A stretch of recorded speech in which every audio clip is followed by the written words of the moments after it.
Dios les bendiga, iglesia. Amén. Les voy a pedir que nos pongamos en pie.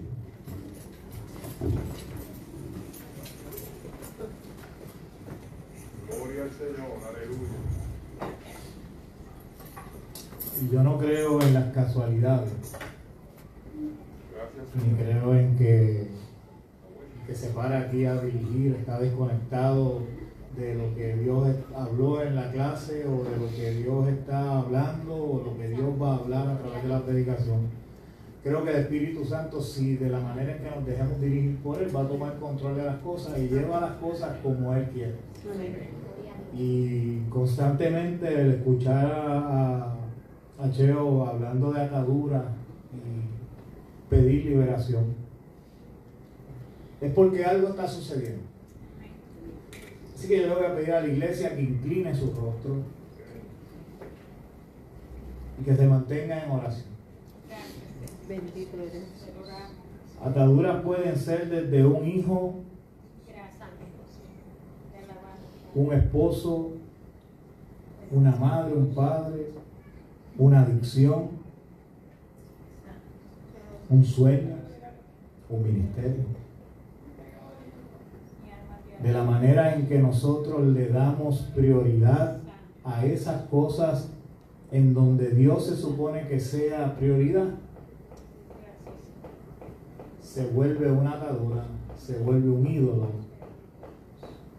Y necesitamos ser libres de eso si queremos ver al Señor. Si queremos ver al Señor obrar en nuestras vidas, si queremos ver al Señor obrar en la vida de nuestras familiares, si queremos ver al Señor obrar en nuestros trabajos, en nuestras finanzas, en nuestra salud, tenemos que morir a eso, entregar eso en las manos del Señor y ser libres. Bendito eres Jesús. Padre, en el nombre poderoso de Jesús, yo oro en esta hora, Señor, por libertad para el cautivo. Oro, Padre amado, porque cadenas espirituales sean rotas en el nombre poderoso de Jesús y que lo que se esté manifestando en medio de tu iglesia, en medio de cada uno de los miembros del cuerpo de tu iglesia, sea roto en el nombre poderoso de Jesús. Señor, oro por libertad para el cautivo, oro por sanidad para el enfermo. Y sobre todas las cosas oro por corazones quebrantados y suficientemente humildes para reconocer su condición actual y darte la oportunidad a ti de obrar de manera milagrosa y sobrenatural en su vida. Dios, nos unimos como iglesia, orando los unos por los otros y pidiéndote, Señor, que seas tú limpiando los aires. De igual manera oro por aquel que no te conoce y que está escuchándonos en esta hora y que está teniendo una lucha interna porque sabe que está en el lugar que tiene que estar, pero a la misma vez no desea estar. Que seas tú, Señor, hablando a su vida. Te pido, Padre amado, que tú seas obrando a través de tu Espíritu Santo en la vida de cada una de las personas que tanta necesidad tienen de ti, y eso nos incluye a todos. Te pido, Padre amado, que tú seas sacando del aire todo aquello que se esté manifestando y que tu poder sea tomando control en esta hora. Que tu poder sea rompiendo las cadenas. Que tu poder, Espíritu Santo, sea sanando las mentes y el corazón de aquellos que están enfermos. Porque muchas veces oramos por la sanidad física, pero no pedimos por la espiritual, no pedimos por la emocional, no pedimos por la mental. Yo oro, Dios, por sanidad.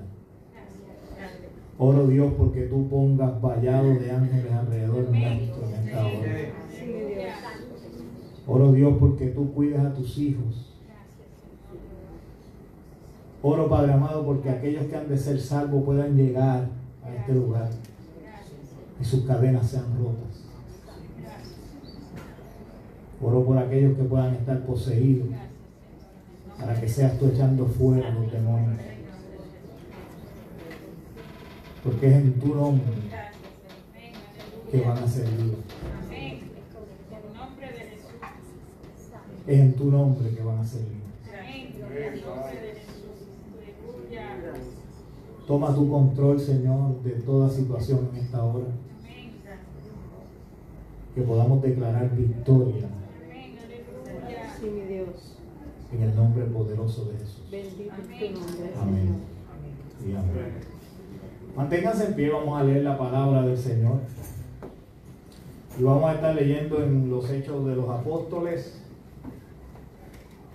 capítulo 1, versos 9 al 14. Voy a estar leyendo la Nueva Versión Internacional, así que presta atención, va a estar puesto en pantalla. ¿Verdad que sí? Amén. ¿Ahí todo el mundo ve?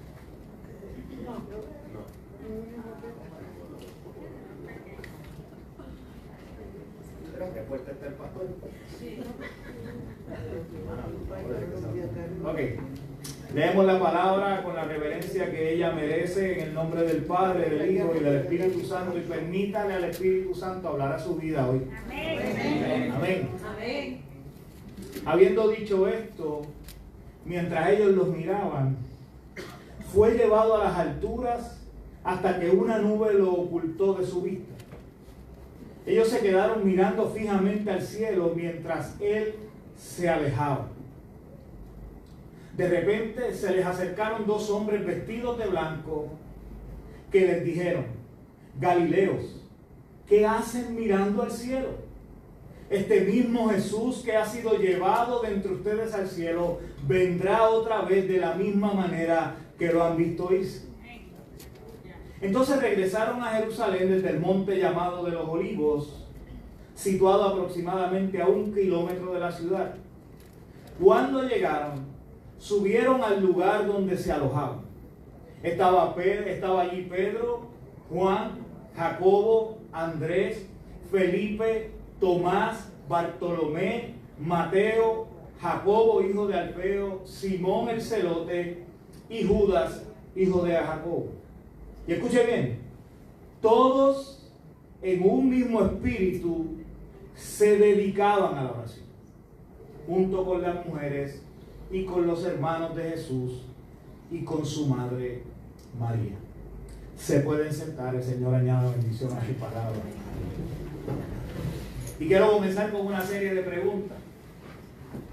¿Alguna vez se ha puesto usted en el lugar de aquellos primeros cristianos? ¿Alguna vez se ha puesto en el lugar de ellos? ¿Qué pensaban?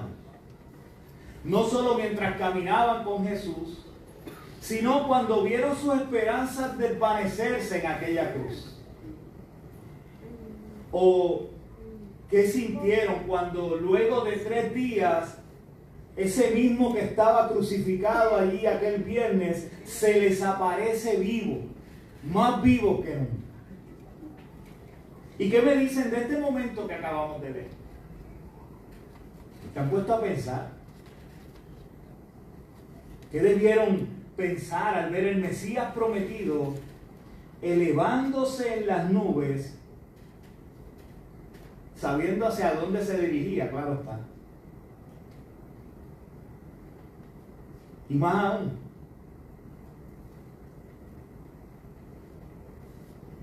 ¿qué vendría a su mente cuando aquellos dos hombres con vestiduras blancas se le aparecieron de la nada y le dicen: ¿qué hacen ahí mirando al cielo? Este mismo Jesús que ha sido llevado entre las alturas al cielo vendrá otra vez de la misma manera que lo han visto irse. ¿Se ha puesto a pensar en todo eso? Y yo no me refiero desde nuestra posición, donde conocemos qué pasó, ¿verdad? Conocemos el desenlace, conocemos el final, conocemos todas las cosas cómo pasaron. sino desde la posición de ellos. Estas personas tomaron la decisión de seguir a Jesús porque estaban convencidos que era el Cristo, que era el que desde Moisés se venía anunciando que vendría a liberar al pueblo de Israel y a establecer su reino sobre todas las naciones de la tierra. Y aunque tuvieron algunas dudas en el camino mientras estaban con él, por lo controversial de su mensaje, porque ellos esperaban una especie de Mesías y Jesús estaba demostrando algo completamente nuevo para ellos, tuvieron sus dudas, pero al ver que ni la muerte pudo con él, su llama se volvió a encender. Las dudas desaparecieron. Su confianza en él se volvió más fuerte que nunca. Me lo puedo imaginar diciendo: este es quien dijo que era. Y aunque se está yendo al cielo, volverá. Y será muy pronto. Aquellos hombres y mujeres sabían que era cuestión de tiempo. Esperar para ellos no era un problema si llevaban siglos esperando. ¿Qué sería para ellos varios días, meses o años? Y allí se encontraban, esperando, todos en un mismo espíritu, dedicados a la oración. Todos hicieron lo que Jesús les había ordenado. Jesús les dijo antes de irse: voy a enviarles lo que ha prometido mi Padre, pero ¿qué? Pero ustedes quédense en la ciudad hasta que sean revestidos de poder de lo alto. Y me encanta esa frase, del poder de lo alto. Y así hicieron. Pero no se quedaron esperando sentados viendo novelas, Netflix, HBO Max y todas las cosas que hay por ahí, ni tampoco distraídos en los quehaceres del hogar. Aunque me imagino que seguían con sus vidas. Nos dice que todos, aquel grupo, en un mismo espíritu, o sea, en un mismo pensamiento, se dedicaban a la oración. Ellos no sabían a ciencia cierta qué pasaría luego, ni cómo este poder de lo alto que Jesús había dicho se manifestaría en sus vidas. Lo que sí sabían era lo que habían visto a su maestro hacer una y otra vez: orar. Se dedicaron a la oración para que cuando aquello que Jesús prometió sucediera, que sabían que iba a suceder, no los cogiera fuera de base. Que nos vamos a dedicarnos a esto. Y llegó el día. ¿Y qué día? Quiero que me acompañen a leer qué fue lo que pasó ese día, pero antes de pasar a la lectura, yo quiero que mientras usted escucha, piense que es uno de aquellos 120 que estaban reunidos en aquel aposento y no un mero espectador que ve todo desde el futuro como somos nosotros. Usted tiene que pensar, ¿verdad? Siempre vemos la escritura como algo del pasado porque nosotros estamos aquí y ya disfrutamos de lo que pasó. No, yo quiero que usted hoy piense como uno de aquellos 120. O sea, que piense en todo lo que los rodeaba. Ellos estaban en Jerusalén, esperando. Su Mesías había muerto y el rumor que había en las calles era de que ellos habían escondido el cuerpo. Así que para muchos de los que los rodeaban en aquella ciudad, esa versión de la resurrección no tenía validez. Y también piense en que este pequeño grupo, 120, estaba reunido en la ciudad de Jerusalén en uno de los días más importantes para el pueblo judío, la fiesta de Pentecostés. El Pentecostés no comenzó con el Espíritu Santo, sino que es una fiesta judía en la que se celebra lo que era el final de la cosecha y también cuando se entregó la ley de Dios en el monte Sinaí. Así que no era cualquier fiesta aquella que se celebraba allí. tenía un significado enorme para el pueblo. Lo que el pueblo no sabía era que su significado se iba a magnificar después de este día. Ya no iba a ser el mismo Pentecostés. Me los puedo imaginar allí reunidos en aquel cuarto y sintiéndose, como diríamos nosotros hoy, como cucaracha en baile de gallina. Porque quiero que se imaginen esa ciudad abarrotada de gente. Si ellos eran 120, pudiéramos decir, ya, eran 2 veces lo que somos, 3 veces lo que estamos aquí. Era un pequeño grupo al lado de lo que estaba sucediendo. Así que mientras leemos, les exhorto a que sea parte de los 120. ¿Qué les parece? Se pueden quedar sentados, se pueden quedar cerrando con sus ojos cerrados y escucharme mientras lo leo o seguirlo en pantalla. Dice el Hechos de los Apóstoles, capítulo 2, versos 1 al 13. Cuando llegó el día de Pentecostés, estaban todos juntos en el mismo lugar.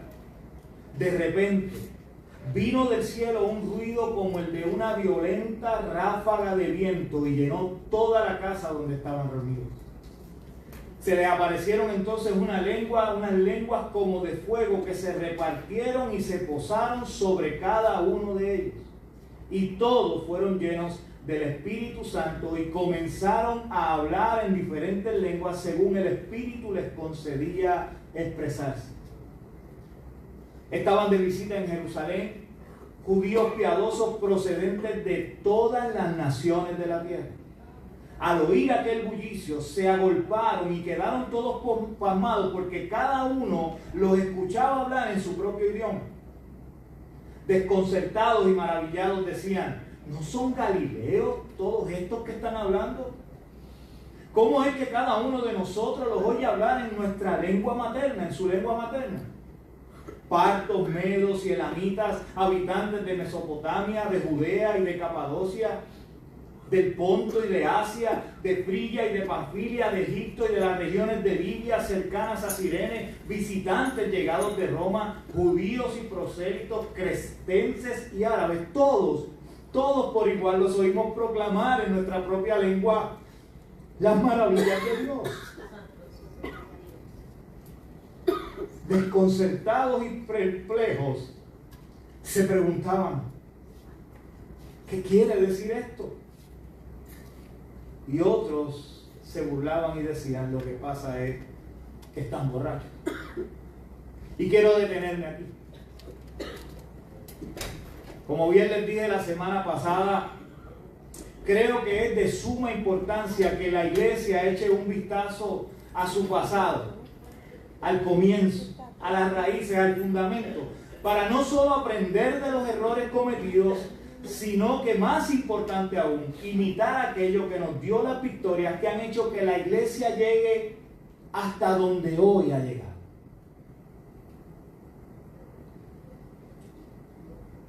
Y creo que para eso lo primero que debemos considerar, antes de ver el estruendo, antes de ver la manifestación, antes de ver todo eso, que lo veremos la próxima semana, lo primero que debemos considerar es la actitud de aquel pequeño grupo ante el panorama que les rodea, antes de que el Espíritu Santo llegue.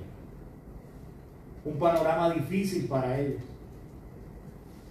Como bien les dije, un grupo pequeño encerrado allí con un montón de gente que querían sus cabezas rodando. Pero todos ellos comprendieron un secreto cuyo valor no lo puede cubrir ninguna cantidad de dinero en el mundo. Y es esa frase: unidos en un mismo espíritu, se dedicaban a la oración. Este pequeño grupo se mantuvo firme en medio de un sinnúmero de cosas que estaban sucediendo a su alrededor, esperando. Todavía la promesa del Espíritu Santo no se había cumplido, pero ellos se mantuvieron allí, con miedo. Posiblemente, estoy casi seguro, pero llenos de valor gracias a la esperanza. Todavía, como bien dije, el Espíritu Santo no se había manifestado en su vida, pero ellos sabían que era cuestión de tiempo para que lo que Jesús dijo que sucedería, sucediera. Ellos confiaban en Jesús. Así que esta gente estaban llenos de valor, confianza y esperanza en el único que no les fallaría. No les falló y no les fallará. Nosotros, a diferencia, hoy tú y yo, a diferencia de este pequeño grupo, tenemos el privilegio de que si te has arrepentido de corazón y crees en el Señor Jesús, el Espíritu Santo vive en ti. Esto no es cuestión de que tienes que esperar a que vengan las llamas de fuego sobre ti. Cuando tú te arrepientes de corazón y aceptas a Jesucristo como tu Señor y Salvador, el Espíritu Santo viene a morar en ti. Así que ya eso tú y yo lo tenemos resuelto en el día de hoy. Y si no es así, no esperes más. Pero, y aquí viene el pero, ¿significa esto que porque el Espíritu Santo esté en nosotros debemos abandonar la oración o no darle la misma importancia que aquellos 120 que perseveraban constantemente unidos en oración? Por supuesto que no. Son un rotundo no, como dirían los políticos. La oración es medular en la vida del creyente. Fomentar la relación personal con nuestro Padre es lo más importante, y más en un tiempo tan caótico como el que vivimos. Nos quejamos que los tiempos son malos. Ore. Nos quejamos que nuestra familia está desbancada. Ore. Nos quejamos que nuestras finanzas no son las mejores. Ore. Nuestra fortaleza está en Dios. Aquellos primeros cristianos sabían muy bien esto. Jesús se los modeló una y otra vez. Jesús tan pronto tenía un tiempo, se alejaba ahora, siendo Dios, pero modelándole a aquellos que le seguían la dependencia total del mismo.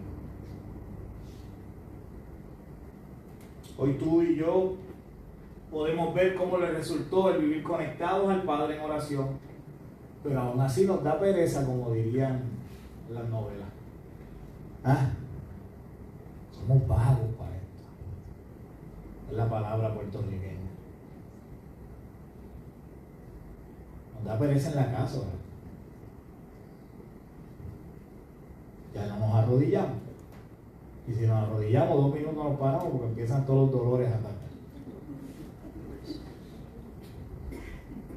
Yo oigo hombres y mujeres que dicen que están 3 y 4 horas orando de rodillas, y yo digo, yo no hablo de usted, yo hablo de mí. Pero no tan siquiera poniendo la almohada la cabeza en la almohada, oramos. Tenemos que ser realistas y sinceros y honestos, porque usted me puede engañar a mí, yo le puedo engañar a usted y decirle, no, yo me levanto todos los días a las 3 de la mañana. Pero Dios conoce el corazón. Y somos vagos para la oración. Pero no somos nosotros.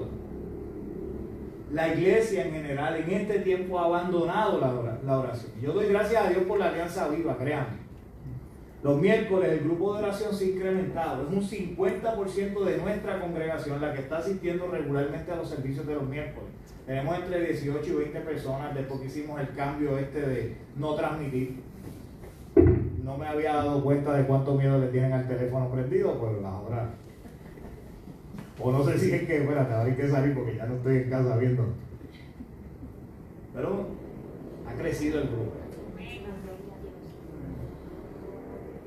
Y aquellos que no vienen, pregúntenle a los que vienen cómo nos está yendo hoy. Son tiempos gloriosos los que están haciendo. Este miércoles el servicio estuvo, si el anterior estuvo bueno, este estuvo mejor.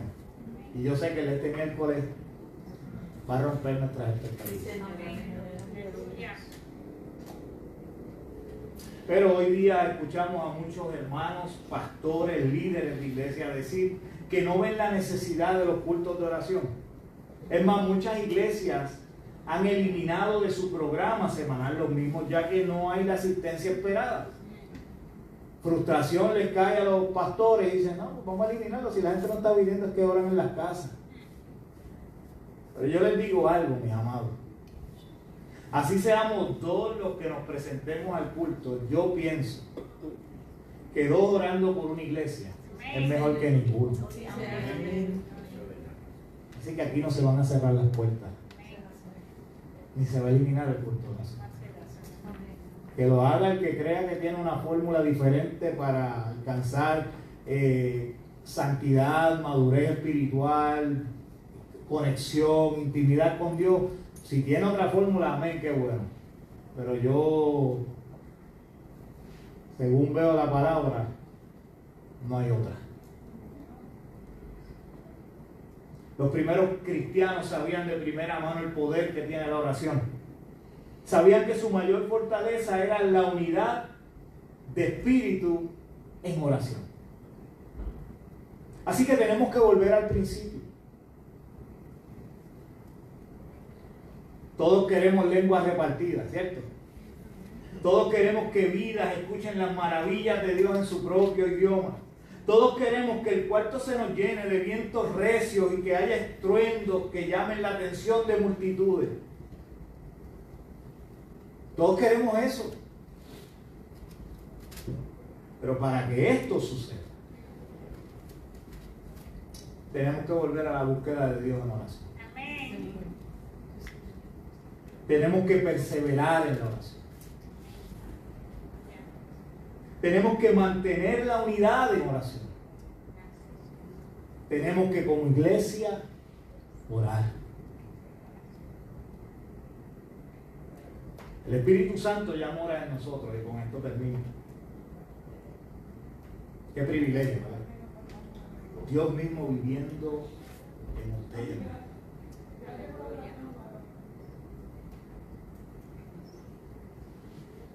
Pero si la vasija no es de barro, escuche bien esto. Si la vasija no es de barro, si la vasija no es una que se quebrante con facilidad,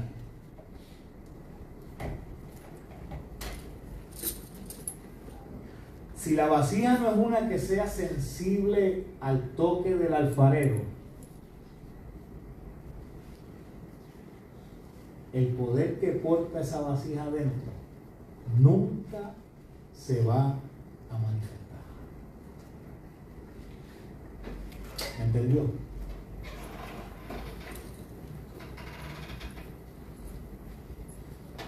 La vasija tiene que romperse. El Espíritu Santo mora en usted, pero la vasija tiene que romperse. Pablo dice que Dios ha depositado este poder en vasijas de barro para que la excelencia del poder se manifieste.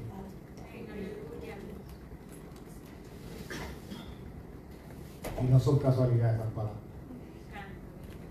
Iglesia, necesitamos orar. Necesitamos unirnos en oración con la iglesia. Porque aunque seamos pocos, no importa lo que suceda afuera, no nos hará correr. No nos hará salir como locos. Porque sabemos en quién ha confiado y aunque el mundo se caiga en pedazos alrededor nuestro, Él está en control. Así que permítanme orar por usted. Les voy a pedir que se pongan en pie ahí todos.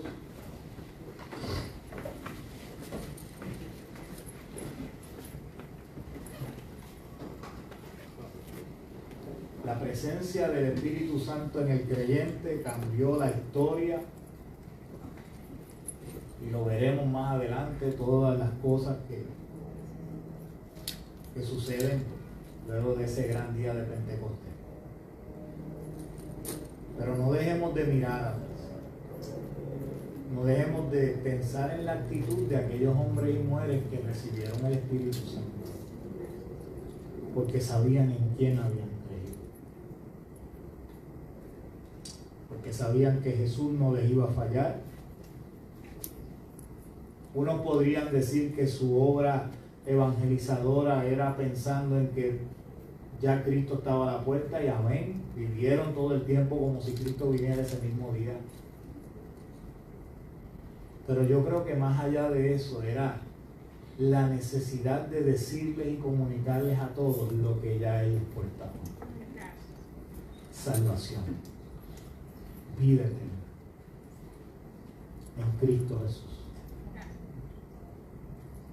Así que ellos no necesitaron el Espíritu Santo para esperar, para obedecer y para mantenerse unidos. Eran un mismo espíritu, pero es esta cuestión de un mismo pensamiento, de una unidad de pensamiento.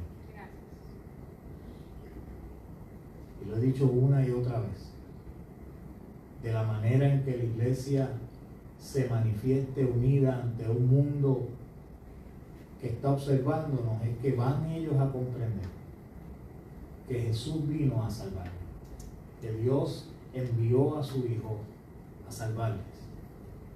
Es la unidad la clave. Padre, en el nombre poderoso de Jesús, nombre que es sobre todo nombre, cuyo espíritu mora en cada uno de nosotros, como un regalo el cual nos da ser portadores de tu gloria, portadores de tu poder. Pero el regalo mayor ha sido la salvación de nuestras vidas a través del sacrificio en la cruz del Calvario, comprendiendo que Dios se encarnó, caminó en medio nuestro, modeló una vida de oración, una vida de empatía con aquel que estaba en necesidad, la verdadera vida. Y mueres en la cruz cargando mis pecados, los pecados de todos nosotros, pero resucitas al tercer día.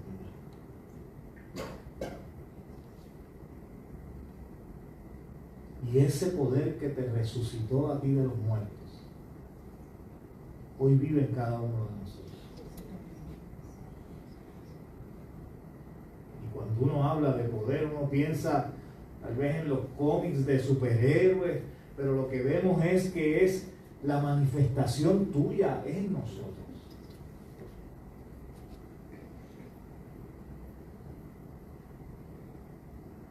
La santidad tuya en nosotros.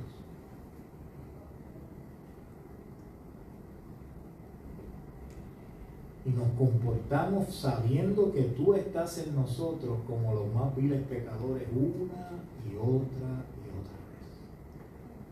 deshonrándote.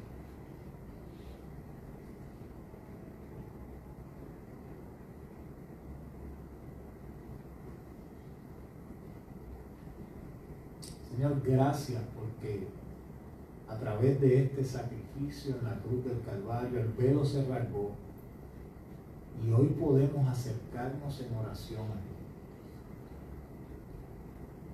Los discípulos perseveraban unidos en espíritu en la oración. Hay poder en eso. Hay poder en la oración y hay poder en la unidad de la iglesia en oración. Yo oro, Dios, porque la iglesia continúe fomentando la unidad de espíritu en oración, para que podamos verte a ti manifestarte de manera poderosa en nuestra vida, para que vidas sean transformadas, para que la gente pueda escuchar las maravillas tuyas en su propio idioma, para que la gente sea confrontada con su pecado y en vez de salir corriendo, señalando y juzgando o peleando con nosotros, digan como decían aquellos allí, compungidos de corazón, ¿qué haremos? Quebrantamiento de corazón, vasijas rotas, dispuestas a recibir el poder de Dios. En el nombre de Jesús oramos. Amén. Bien. Se pueden sentar. Tenemos varios anuncios.